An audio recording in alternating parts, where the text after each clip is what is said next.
আজকে প্রথম তজুশোনা তার ড্যাড আর মাম্মামের সাথে প্রথম রেস্টুরেন্টে আসলো তার 1.5 মাস বয়সে।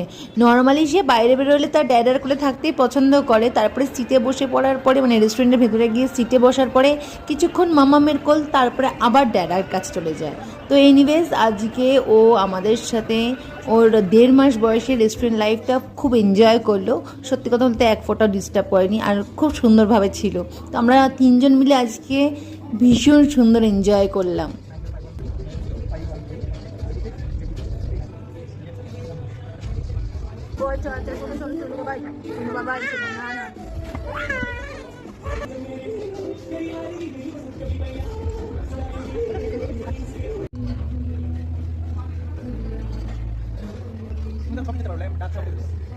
বলে দিয়েছে বলে